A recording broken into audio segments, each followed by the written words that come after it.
축복하는 시간을 가지겠습니다. 샬롬 사랑합니다.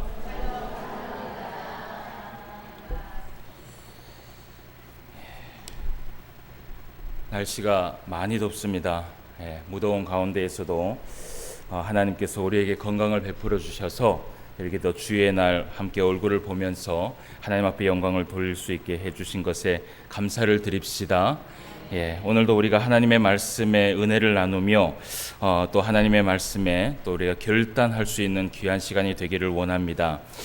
창세기의 말씀을 우리가 계속해서 함께 보고 있습니다. 창세기 말씀 가운데에서 특별히 한 인물을 우리가 계속해서 살펴보고 있는데 지난주에도 우리가 아브라함에 대해서 말씀을 좀 살펴봤습니다. 계속해서 이 아브라함의 이야기가 계속해서 나오고 있는데요.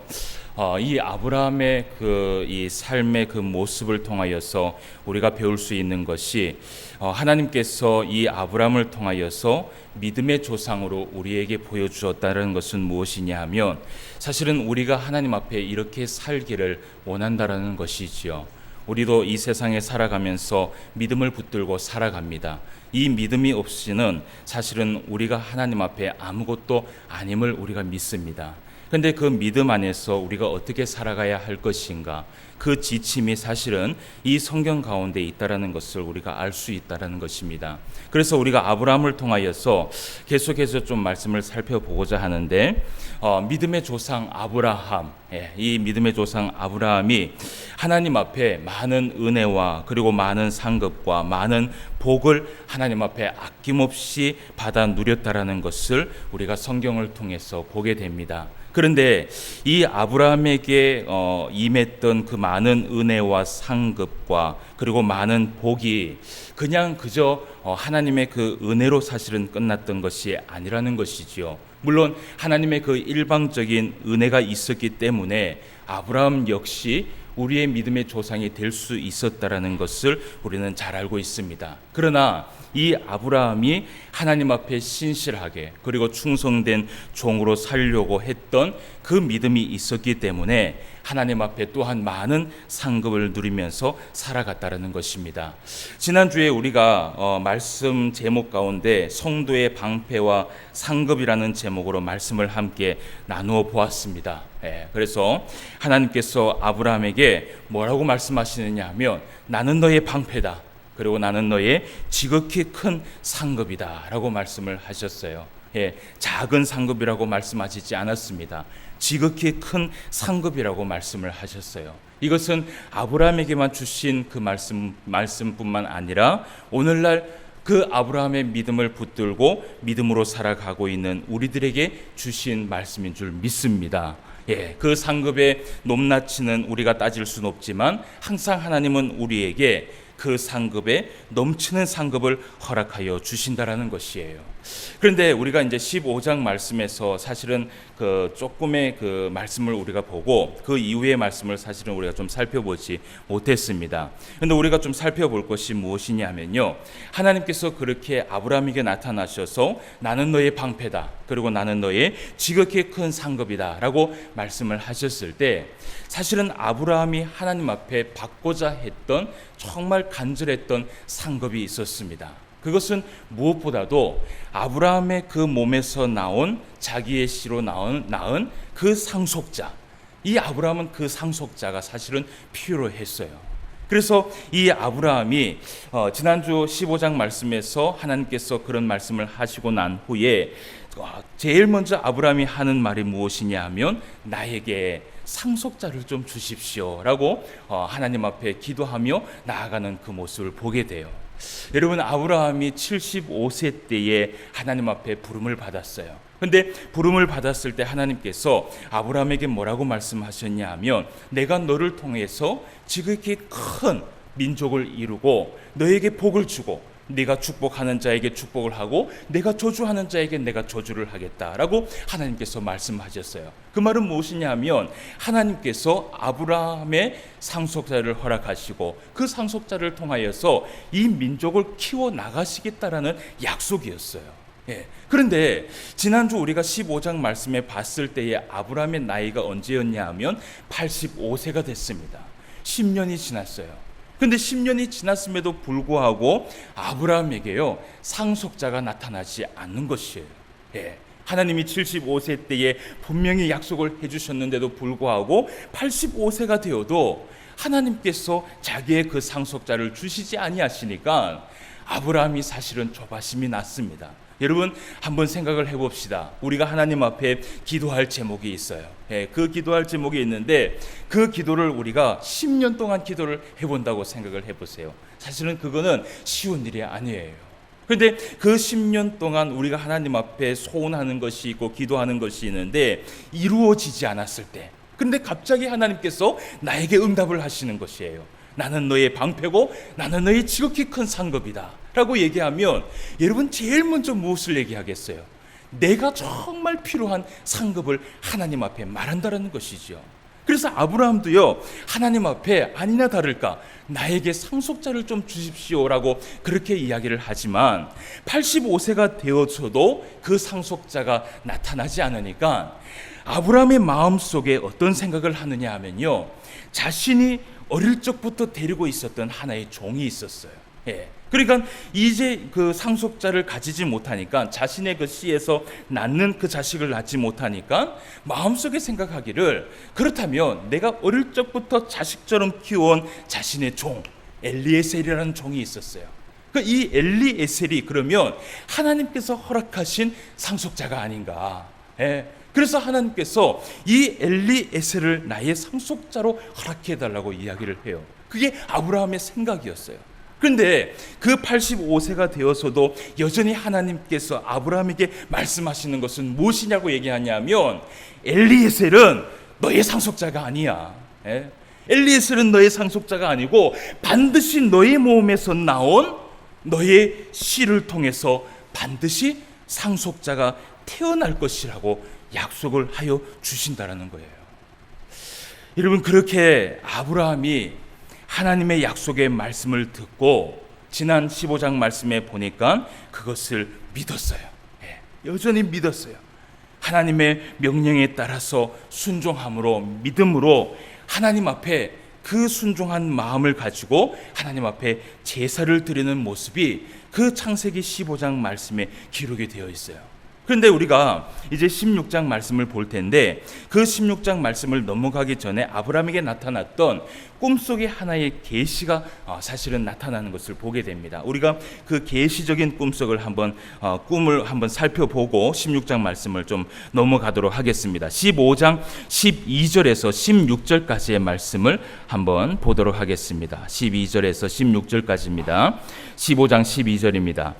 해질 때에 아브라함에게 깊은 잠이 임하고 큰 흑암과 두려움이 그에게 임하였더니 여호와께서 아브라함에게 이르시되 너는 반드시 알라. 내 자손이 이방에서 객이 되어 그들을 섬기겠고 그들은 400년 동안 내 자손을 괴롭히리니 그들이 섬기는 나라를 내가 징벌할지며 그 후에 내 자손이 큰 재물을 이끌고 나오리라. 너는 장수하다가 평안히 조상에게로 돌아가 장사될 것이요 내 자손은 4대 만에 이 땅으로 돌아오리니 이는 아모리 족속의 죄악이 아직 가득 차지 아니함이니라 하시더니. 아멘. 16절까지 말씀만 우리가 보도록 하겠습니다.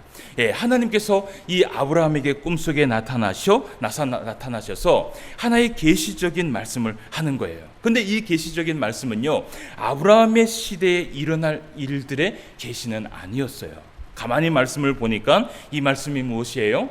아브라함의 그 믿음에 그 조상을 바라봤던 그 많은 후손들이 일어날 일들에 대해서 하나님께서 보여주신 것이에요.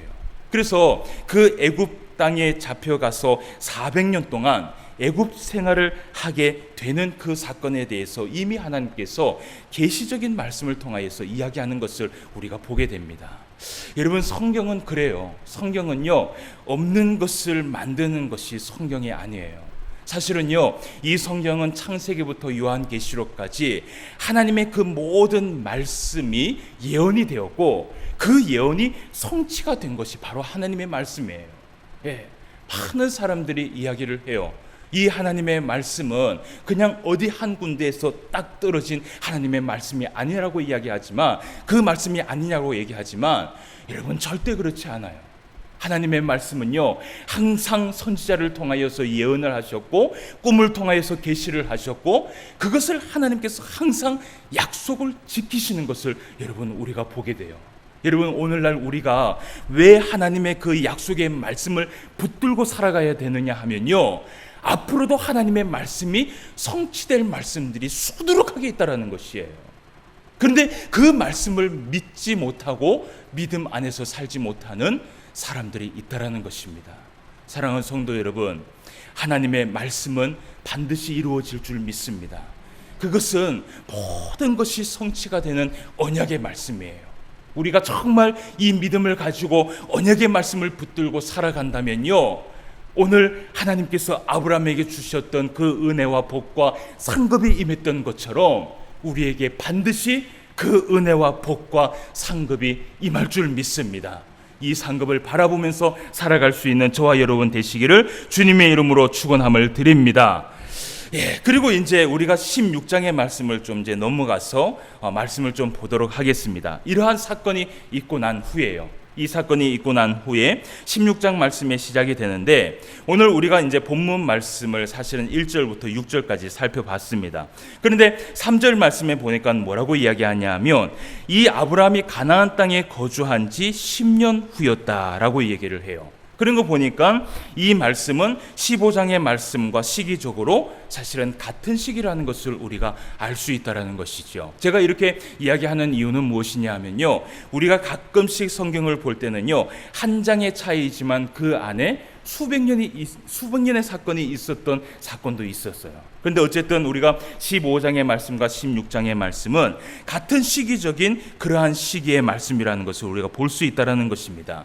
이미 아브라함은 85세 때 하나님께서 하나님에게 약속의 말씀을 받았어요. 어떤 약속의 말씀을 받았냐 하면, 자신의 몸에서 날짜, 그 자신의 씨에서 날짜가 반드시 상속자가 될 것이라고 응답을 받았어요. 그죠? 그 응답을 받았는데, 그리고 그것을 아브라함이 믿었어요. 근데 오늘 이제 이 16장 말씀에서 한 가지 이 아브라함에게 문제가 생기는, 그 문제가 닥치는 아브라함의 모습을 보게 돼요. 무엇이냐 하면은 1절 말씀에 보니까 아브라함의 사례의 이야기에 대해서 이야기합니다. 이 아브라함의 아내 사례가요, 출산하지 못하였다라고 얘기를 해요. 계속해서 1절 말씀에도 이야기를 하고 2절 말씀에서도 그런 얘기를 하는데, 사례가 출산하지 못하였고, 그리고 또 2절 말씀에 보니까 여호와께서 내 출산을 어떻게 해요? 허락하지 아니하셨으니 라고 얘기를 해요. 어쨌든 보니까 이 원문 말씀에 보면요, 뭐라고 되어 있냐면 아이 낳는 것을 하나님께서 막으셨다라고 얘기를 해요. 그래서 어쨌든 이 사례는요, 자신의 몸속 안에 정말 태를 낳을 수 있는 그 능력이 없다라는 것을 누구보다도 이 사례는 잘 알고 있었어요. 그래서 사례가 아브라함에게 뭐라고 얘기하냐 하면, 아브라함에게 이제는 내가 정말 태를 낳을 수 있는, 생산할 수 있는 능력이 없는 것 같다. 하나님께서도 나를 막으시는 것 같고, 이제는 나를 통해서 상속자를 받을 수 있는 그 방법은 없으니까 다른 방법을 한번 찾아나보자. 그래서 이 사례와 아브라함이 다른 방법을 찾아나게 됩니다. 그 다른 방법을 찾아난 것이 뭐냐 하면요, 바로 무엇이냐 하면 오늘 우리가 본문 말씀을 본 것처럼 이 사례와 그 아브라함이 자신의 그 사례의 그 종이었던 그 하갈의 몸에서 상속자를 얻으려고 하는 것을 여러분 보게 돼요. 여러분, 사실은 이 아브라함과 사례의 눈앞에요, 사실은 어쩌면 한 가지 가지고 있었던 그 희망이 놓치게 된 거예요. 그래도 하나님은 이 아브라함과 사례를 통하여서 하나님께서 반드시 그 상속자를 줄 것이라고 믿었는데, 사례가 이런 말을 하니까 사실은 아브라함도 흔들릴 수밖에 없었어요. 여러분, 이러한 상황에 있을 때, 정말 아무 방법도 없을 때, 여러분, 과연 우리라면 어떻게 할까요? 저 같았으면요, 이 말씀을 보면서 묵상을 했던 것처럼 저 역시 이 사례와 아브라함처럼 똑같은 방법을 사용을 했을 거예요.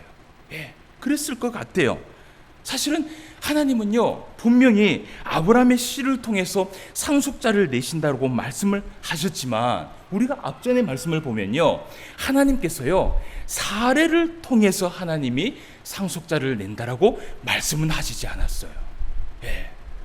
그러니까 이 아브라함과 사례가 과연 하나님의 뜻이 어디 있을까?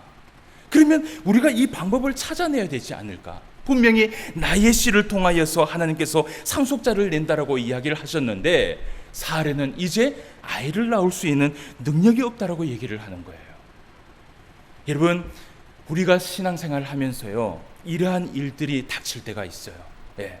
우리가 신앙생활을 하면서요, 정말 아브라함처럼 앞이 보이지 않을 때가 있어요. 야, 이 문제를 어떻게 해결해야 되나? 예. 그러면서 우리는요, 하나님 앞에 기도하면서 또 내 나름대로 마음속에 무엇을 기도하냐 하면, 하나님, 과연 하나님의 뜻이 무엇입니까? 그 뜻을 알기를 원해요. 그러면서 우리가 정말 간절하게 하나님 앞에 기도하는 우리의 모습을 보게 돼요. 여러분, 아브라함과 사례의 모습도 사실은 똑같았어요. 근데 그 결과, 이 아브라함과 사례가 가만히 생각해 보니까 그 방법을 찾은 거예요.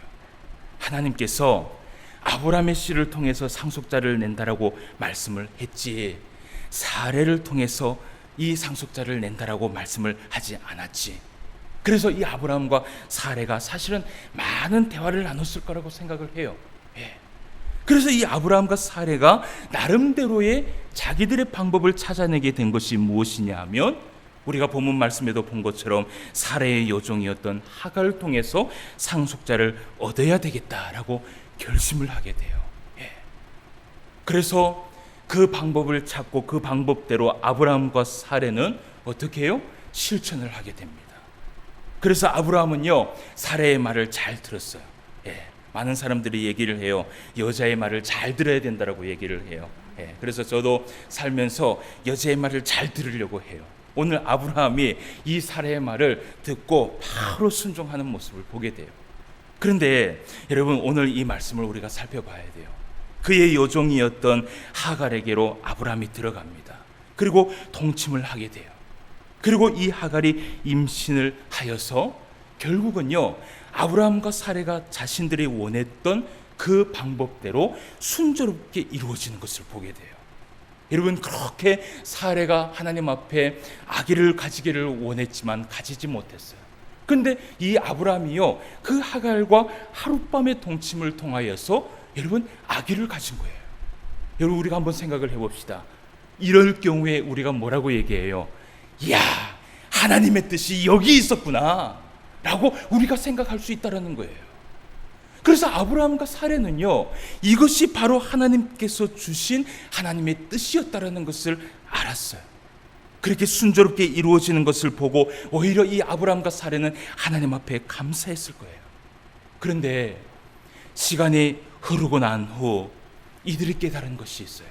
이 일은 결코 하나님께서 원하셨던 방법이 아니었다라는 것을 깨닫게 돼요.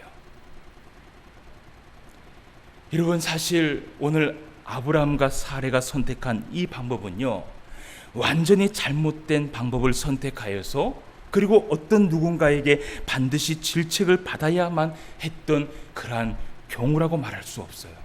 예. 사실은요, 이 아브라함과 사례는 방법을 찾기 위해서 최선을 다했어요. 하나님의 뜻을 구했어요. 그리고 그 가운데 방법을 찾았어요. 자신들만의 방법을 찾았어요.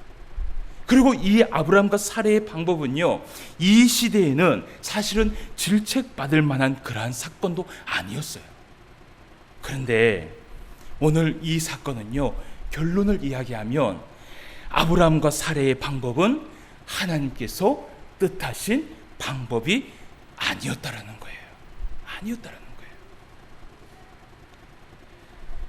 사실 저는 오랫동안 청소년 사역과 청년 사역을 참 오랫동안 했어요. 왜냐하면 일찍이 제가 신학교를 들어가서, 그리고 일찍이 제가 사역에 몸을 담고 그렇게 하나님 앞에 부름을 받아서 열심히 교육자의 생활을 했어요.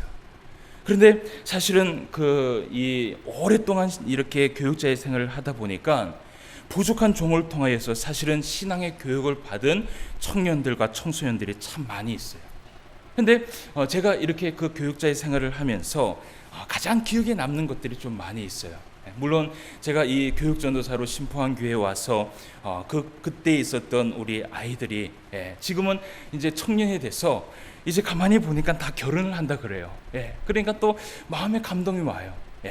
그런 부분들도 시작해서 사실은 너무 젊었을 때부터 그렇게 사역을 시작했기 때문에 지금 제가 젊은데도 불구하고 그러한 일들을 또 보게 하시지 않는가라는 그런 생각을 해보게 돼요. 근데 그 가운데 있어도 가장 기억에 좀 남는 것이 무엇이냐 하면 여러 군데에서 제가 사역을 했었는데 사실은 우리 신포항교회 아이들은 참 착한 아이들이었어요. 제가 대구에서 몇 번 이렇게 사역을 해보니까 그 대구에 있는 이 아이들 다 그렇지만은 않겠지요. 그런데 한 교회를 갔는데요, 이 교회 아이들이요 다 집사님 아들이에요. 장로님 아들이고 잘 믿는 아들인데 처음에 교회를 가니까요 아이들이 한 15명이 앉아 있는데요, 머리가요 다 빨주노초 파남보라. 깜짝 놀랐어요. 그리고 예배를 드리는데 어떤 아이는 껌을 씹고 있고 예배를 드리는데 집중도 하지 않고, 처음에 교회 갔을 때 정말 마음에요, 야 내가 여기에서 사역을 감당해야 되나라고 생각할 정도로 정말 그때는 하나님 앞에 기도 제목이었어요. 근데 그 교회에서 참 많은 일들이 있었는데 특별히 그 방탕한 아이들을 지도하기 위해서요 수없이 경찰서를 왔다 갔다 했어요. 사고만 터지면 자기 부모님들한테 전화하는 것이 아니라 항상 누구한테 전화하냐 하면 저한테 전화를 하는 거예요. 왜냐하면 만만하니까. 그래서 가면 항상 데리고 나와서 또 보니까 술을 먹었어요. 그러니까 또 속이 쓰릴 거 아니에요. 데리고 가서 또 해장국도 또 사줍니다. 그렇게 해서 그 아이들하고 하여튼 그 어려운 시기들을 보내면서 그 아이들을 신앙 쪽으로 계속해서 이렇게 이끌어 갔던 것을 생각이 나요. 그리고 또 한 그 청소년은 그 패싸움을 갖는 거예요. 학교에 보면 보통 옛날에 패싸움을 많이 했잖아요. 근데 그 패싸움을 또 말린다고 제가 또 정의의 사도라고 그 학교의 패싸움에 갔다가 죽도록 맞고 돌아온 적도 있었어요. 그러니까 내가 아무리 등치가 커도 그런 일은 하면 안 되겠구나라는 생각을 했어요. 그래서 하여튼 죽도록 맞고 그 아이를 데리고 온 적도 있었고, 그리고 여러분 잘 알고 있는 것처럼 대구에 가면요 어둠의 조직들이 있어요. 동성로에 가면 그 어둠의 조직이 있는데 또 한 청소년은 이 어둠의 조직에 또 들어가서요, 내가 죽지 않으면 내가 이곳에서 나오지 않겠다라고 한 청소년도 있었어요. 그래서 결국은요 그 어둠의 조직에 들어가서 정말 무서웠습니다. 그 조직에 들어가서 그 아이를 꺼내온 적도 있었어요. 그런 청소년 사역을 감당을 하면서 하나님 앞에 기도하면서 의지하면서 그렇게 했던 것들이 기억이 나요. 그리고 또 특히 이제 청년 사역을 또 오랫동안 감당을 하면서 그 사역 가운데에서 가장 기억에 남는 것들이 뭐냐면 제일 이 청년들의 문제가 뭐냐면 연애 상담입니다. 그래서 오랫동안 연애 상담들을 아마 제일 많이 한 것 같고요. 그 외에는 이제 두 번째로 이들이 고민하는 것이 취업의 고민이죠. 무엇을 해야 될 것인가, 진로에 대한 고민을 가지고 또 함께 손을 붙들고 기도하면서 그렇게 나아갔던 그러한 시간들이 생각이 나요. 그렇게 시간이 흐르고 나니까 이제는 또 시간이 지나니까요 서로 또 커플이 돼요. 커플이 돼서 이제는 결혼을 시켜야 하는 그러한 일들이 일어나고, 그러면서 함께 고민을 하면서 상담을 하게 되는 것을 제가 오랜 사역 가운데에서 이것을 다 느껴봤어요. 근데 그 가운데에서 어떤 사건이 있었냐 하면 이미 결혼도 하기 전에 사고를 쳐서 도망을 치는 청년들도 있었어요. 근데 이 청년들이요 도망을 쳤는데 부모가 무서우니까 그냥 도망을 치고 나서는 결국은 교육자한테 전화를 하는 거예요. 그래서 그 청년들을 데리고 와서 그 청년들을 부모님 앞에 데리고 와서 수습하고 그러한 일들도 있었어요. 그리고 또 어떤 청년은요 신천지에 빠진 청년도 있었어요. 그 신천지에 제가 직접 들어가서 그 청년을 데리고 오고 그 청년을 내가 설득을 하고 부모님도 만나고, 어쨌든요 하나님께서 허락하신 그 많은 사역에서 함께 웃고 함께 울고 함께 기도하면서 그렇게 교육자 시절을 보낸 것 같아요. 그런데 그런 교육자 시절을 보내면서 항상 상담을 마치거나 모든 일을 수습을 해놓고 보면요, 항상 마음속에 무엇이 있냐면 안타까운 마음이 하나가 있어요. 안타까운 마음이 하나가 있어요. 그것이 무엇이냐면 적어도 사고가 일어나기 전에, 그리고 그 사고로 인하여서 어려운 상황들까지 가기 전에 한 번만이라도 먼저 와서 고민을 좀 나누었더라면, 물론 그 고민 가운데에 정답을 이야기할 수는 없지만 적어도 그렇게 이야기를 해서 그렇게 나누면서 좀 했다면 오히려 더 큰 상처를 받지 않아도 될 수 있었을 텐데 라는 그런 아쉬운 마음이 아직까지 남아요. 여러분, 한 목사님을 소개를 하려고 그래요. 조지 물러라는 목사님을 잘 알고 있을 거예요. 뭐 너무나 유명한 목사님이기 때문에 제가 뭐 설명을 하지 않아도 잘 아실 거예요. 그런데 이 조지 물러의 목사님의 그 책 가운데 조지 물러의 응답받는 기도라는 신앙 서적이 있어요. 그 기도의 서적에 소개를 하기를 뭐라고 얘기하냐면, 이 조지 물러 목사님은요, 하나님 앞에 5만 번 이상 기도를 했는데 그 5만 번 이상의 기도를 다 응답을 받았다라고 그렇게 소개를 하면서 이 책이 시작을 해요. 여러분, 그것을 세워본 것도 참 귀한 일이지만, 그러나 하나님 앞에 기도했던 만큼 그 기도가 모든 것이 하나님 앞에 응답을 받았다라는 것은요, 그것만큼 은혜가 없고 그것만큼 복이 없는 거예요. 근데 그 조지 물러의 목사님께서 그 책에 보면요, 이런 말씀을 해요. 오늘날 믿음으로 사는 성도들이 하나님 앞에 왜 기도 응답을 받지 못하는가, 그것에 대해서 서술한 내용이 있어요. 그 가운데 가장 첫 번째가 무엇이냐 하면 이것이라는 거예요. 오늘날 성도들은요, 하나님의 뜻대로 구하지 않기 때문에 응답을 받지 못한다라는 것이에요. 이것은 우리가 너무나 잘 알고 있는 말씀이죠. 그리고 이 목사님이 두 번째로 꽂았던 것이 무엇이냐 하면요, 우리의 기도가요, 거의 대부분 하나님께 묻는 기도가 아니라 해결을 받기 위한 기도가 많이 있다라는 것이에요. 이 말이 무슨 말씀인지 아세요? 내가 하나님 앞에 어떤 한 사건을 두고 그 사건을 가지고 하나님 앞에 물으며 이것을 어떻게 해야 될 것인가 라고 하는 기도가 많은 것이 아니라, 이미 우리는 방법을 찾았어요. 그리고 그 방법을 찾아서 갔는데 결국은 우리가 뜻하는 대로 나오지 않은 거예요. 그래서 우리는 그것을 해결하기 위하여서 어떻게 해요? 하나님 앞에 나와서 기도를 하는 거예요. 우리의 대부분의 기도가 거의 이런 기도라는 거예요.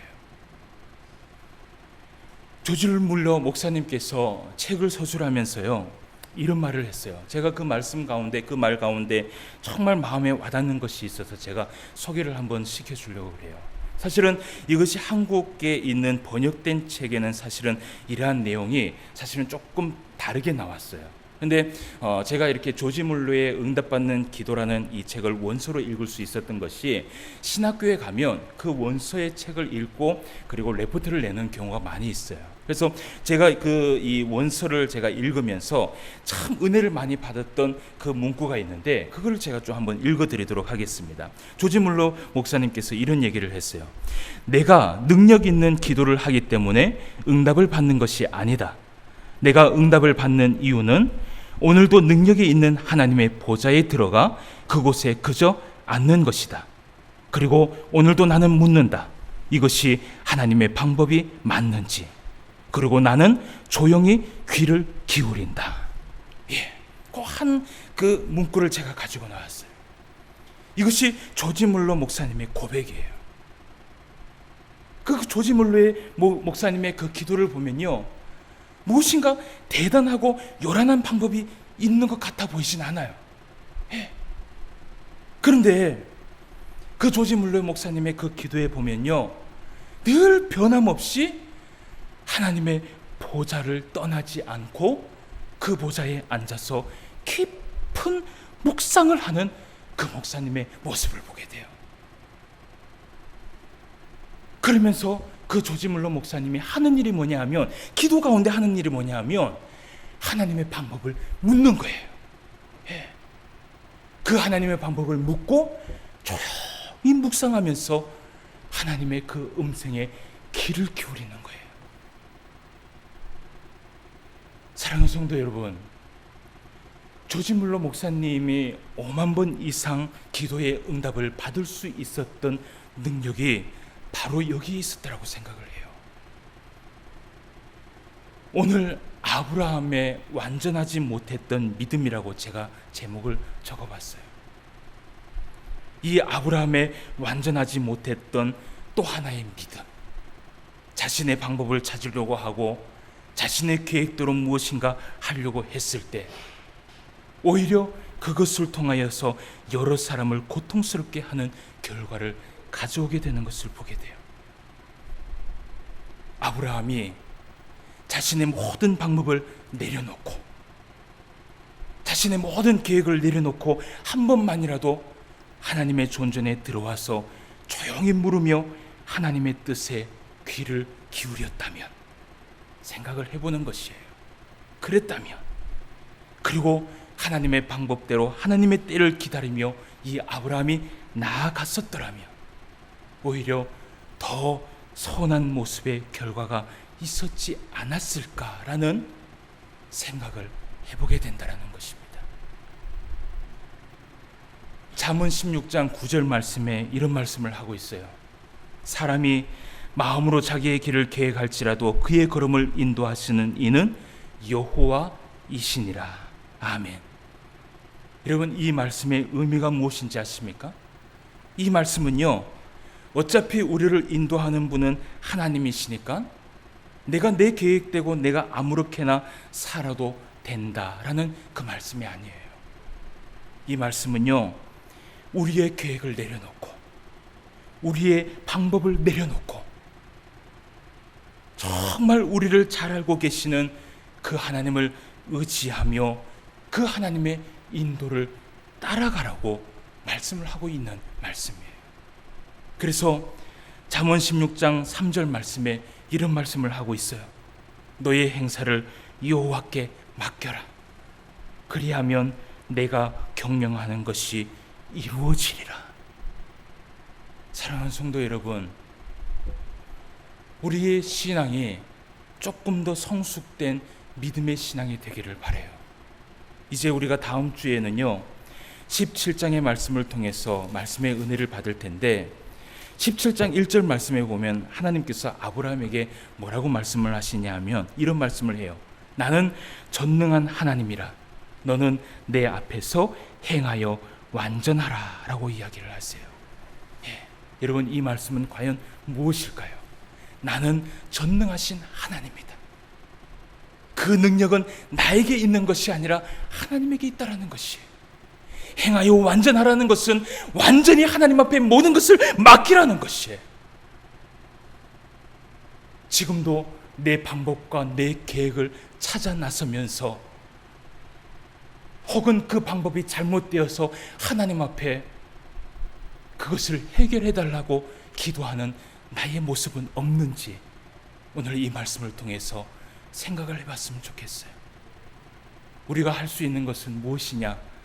하나님의 그 존전 안에 들어가서 전능하신 하나님, 능력이 있으신 그 하나님을 붙들고 방법을 물어보는 거예요.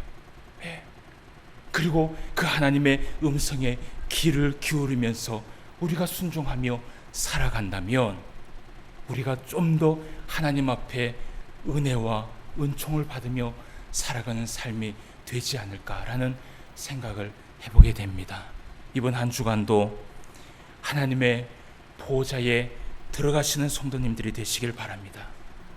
전능하신 하나님을 만나고 그분께 조용히 집중하며 모든 문제들을 그분께 맡기고 온전한 믿음을 가지고 살아가는 나의 모습, 그 모습을 통하여서 이번 한 주간도 하나님께서 우리에게 많은 은혜와 은총을 베풀어 주실 줄 믿습니다. 이번 한 주간도 승리하며 살아갈 수 있는 저와 여러분 되시기를 주님의 이름으로 축원함을 드립니다. 기도드리겠습니다. 하나님 아버지, 하나님의 은혜를 진심으로 감사함을 드립니다. 이렇게 또 주의 날에 주님 앞에 와서 주의 귀한 말씀을 듣고 그 말씀을 통하여서 또 이 시간 깨달음을 얻을 수 있는 시간을 허락하여 주심을 감사함을 드립니다. 아버지 하나님, 우리 안에 믿음을 완전한 믿음으로 바꿀 수 있는 은혜가 있게 하여 주시옵소서.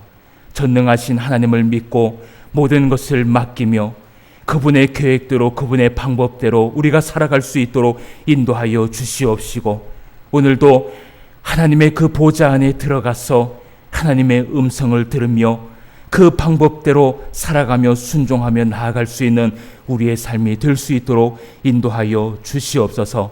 이번 한 주간도 살아갈 때에 우리에게 승리의 삶을 허락하여 주시옵시고 믿음의 삶을 허락하여 주시옵시고 온전히 하나님을 의지하며 나아갈 수 있는 귀한 날이 될 수 있도록 인도하여 주시옵소서. 함께하여 주시기를 간절히 소망하오며 모든 말씀 예수님의 이름으로 기도드리옵나이다. 아멘.